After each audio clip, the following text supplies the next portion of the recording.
الرحمن الرحیم بسم الله الرحمن الرحیم. ستاسو په اجازه نو خبرې خو ډېرې وسولې، بیا وهم په ترې سایل په خپل ټوټې ټوټې کچکول، بیا وهم په ترې سایل په خپل ټوټې ټوټې کچکول. خیر د پښتنو نه د پښتو دپاره غواړم. نن د عبدالستار رایاب سره خو موږ اړیکې په 1904 کې جوړ سوي دي چې د زاولک د بدترین مارشلا خلاف په دې ښار کې موږ 3 میاشتنۍ پلوشه چلوله په اردو او په پښتو باندې. رایاب صاحب موږ ملګری سولو او بیا چې د ده کوم تنظیم و اولنی ځلانده ادبي ستوري برشور په 2006 کې د یو ډېر په برشور غوندې علاقه کې یو ډېر غټ ادبي سیمینار جوړ کړی و چې په هغه کې اسیر صاحب هم ولو، خدای دې وبخښي ګور صاحب هم ولو، ډېری خلک ولو. پښین که کله په ادبي حواله موږ چیړو نو اول وار په 18مه پېړۍ کې د مومن خان او د شیرینو نقل چې دا د شیرخان ترین په ټبر کې سوی و، اوس هم قبرونه دلیل شته. دا کې بیا نور دلیل هم وایو، که چا دلیل غوښتی چې مومن خان شیرینو د کابل پر لویه لاره دی یا پر کندهار دی. کندهار یې موږ منو، خو د مومن خان او شیرینو کم کرکټرز چې دی دا د مستمره کندهار یا غلام کندهار د پښین په ساحه کې دی، اوس هم موقعیت لري. او که چیرې په لیکنه بڼه باندې د پښین ادبي پس منظر یا شالید چې کله موږ څېړو، بیا د احمدشاه بابا په دوره کې زبردست خان ترین بټیزی د ده شعر د ده اثار موږ بنیاد جوړوو. پښین په ادبي حواله په سیاسي حواله ځان ته یو ډېر لرغونی تاریخ لري. که د نیشنلیزم تحریکونه پورته سوي دي د مزاحمت په شکل، هغه د دې پښینه پورته سوي دي. که د مزاحمتي ادب خبره کوو، بیا موږ دلته اول وار ملا نیک محمد اخوند د خانوزۍ په 18مه پېړۍ کې موږ یادوی سو چې د میوند په جنګ کې برای راست خپله د عیسی اخیستې ده، خپله جنګېدلی دی. او د میوند د غزا چې کومه مشهوره سندره ده هغه د دې ملا نیک محمد اخوند ده چې لمسی یې زموږ ډریم ماسټر فټبالر ګلباران صاحب. د فیض محمد غازي چې کومه غزل ده، فیض محمد یې مړ کړي تورې سترګې سره لاسونه د اسلام پر زړه یې کښېښول داغونه، دا د دې ملا نیک محمد. بیا تر هغه وروسته د شاخه ملا عبدالسلام اشعزی یا قاضي بابا چې خان شهید کم تحریک چلوي، د ده سره ملګری ملا عبدالسلام اشعزی و چې په هغه شپو کې هم انګریز د ده سوسنې چمن رخلي په اور کې اچوي، دی په جیل کې بندوي. ولې بندوي؟ د دې خپلې پښتو ژبې دپاره هغه څه غوښتو، د پښتانه دپاره یې هغه څه غوښتو چې نور قومونه ورځنې برخمن دي.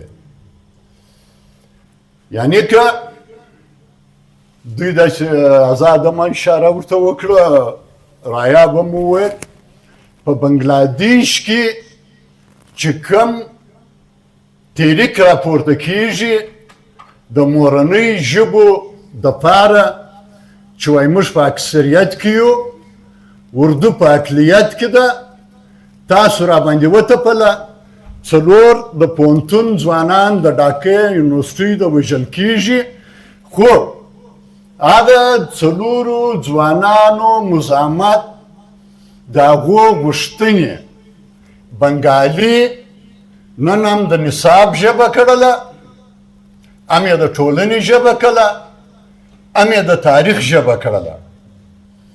د کله څه چې اردو پر موږ باندې تپل سوې ده د 40 څخه د رابطې ژبه ده. اردو نه خپل پلار لري، نه مور لري، نه تاریخ لري، نه یو څه بله داسې حواله لري. نن هم اردودانان چې موږ ته وایي علاقایي زبانون کې، یعنی موږ تر یو علاقې پورې محدوده کړو. د پښتو یا سندي خو ډېر کار په خپله ژبه کې کړی دی. موږ پښتنو یوازې پښتنو شاعرانو یا لیکوالو پښتو ساتلې ده، نوره پښتو د موږ تللې ده یوازې زموږ د کور ژبه ده. چې یو ژبه ستا د نصاب ژبه نه وي، ستا دفتري ژبه نه وي، ستا اقتصادي ژبه نه وي، هلته به ډېره کمزورې ژبه راپورته کېږي، ستا ژبه به خوري. ځکه سیاسي واک د اقتصادي واک سره تړلی دی. چې ته اقتصادي واک ونه لرې، ته سیاسي واک نشي اخیستلی. که ته سیاسي واک ونه لرې، ته اقتصادي واک اخیستلی نشي، نه ستا ژبه د کمیونیکیشن ژبه ګرځېدی سي. دا وخت تاسو وګورئ پښتو که چا ساتلې ده، هغه شاعرانو لیکوالو ساتلې ده. پښین د ادب په حواله باندې یو ډېر غني سیمه ده. شهزاد صاحب په تفصیل خبره پر وکړله، هغه نه تکراروم. دلته چې هر څونه ټولنې دي، هر څونه شاعران چې دي، نور که نه وي هر ټولنه ادبي تنظیم هغه د خپل ذاتي تشخص وساتي، مګر یو داسې ګروند به سره جوړ کړو لکه نن چې دا عبدالستار رایاب او د ده ملګرو چې کوم قدم واخیستی، دا د یووالي لپاره ځي. یوازې په ډېره بخښه یوازې مشاعرې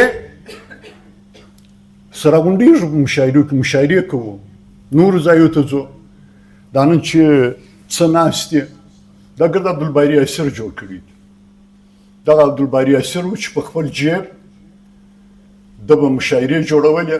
ایوب صابر هم دلې راتلی، د کوواټ سلیم راز هم راتلی، زلمی وادمل هم راتلی د افغانستانه، حبیب الله رفیع هم راتلی. خو نن دغه شی ودرېدی.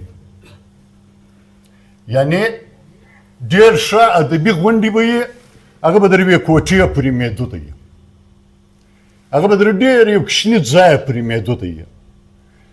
لیکوال خو پراخ دی، لیکوال خو سرحد نه لري، شاعر خو سرحد نه لري، نه د سرحد پابند دی. که ته یو ډېر د کلاس شاعر راواخلې په یو کوچنۍ کوټه کې بند کې، دا تا د هغه د قبر سره خیانت وکړي، تا د هغه د خدمت سره خیانت وکړي.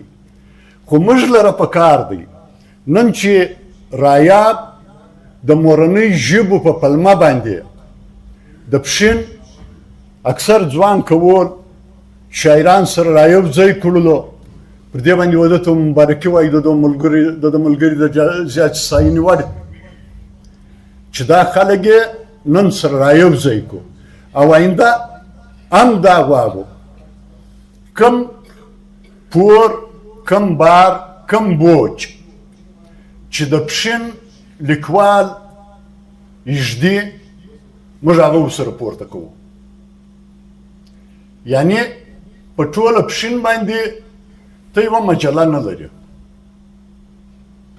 یعنې دغه نوي هلکان بس تر دغه مشاعرو پورې به راځي، په دغه مشاعره کې به په میاشتو په دوو کې به موږ د دوی غزل اورو یا به د ځان د پر دوی باندې اورو بیا ولاړو بیا که بله ورځ یو مشاعره وه بیا به راځو باید چې په ګډه په شریکه باندې یو داسې فورم د پښین په معنا باندې تخلیق کړو چې هلته تنقیدي نشستونه مو وسي هلته شاعران سره راغونډ هم سي په دې باندې به بد نه سره وړو څوک د یوه فکر دی څوک د بل نظر دی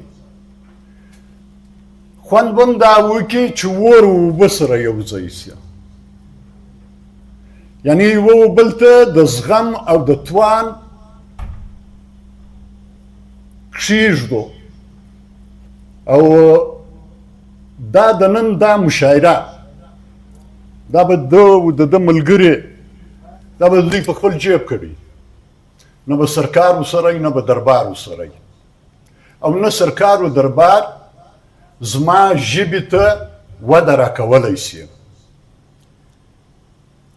ژبه لیکوال و شاعران پالي وده ورکوي بلا تفریق بې څه تعصبه بې څه نفرته بې څه تقسیمه راځئ چې نور د پښین شاعران او لیکوال د دې ځوانانو صلاحیتونه چې دي دا مزید مسخ نه کړو د دوی استعدادونه چې دي دا وغوړوو د پښتو ژبې په وده کې وکارو مننه کور مې ودان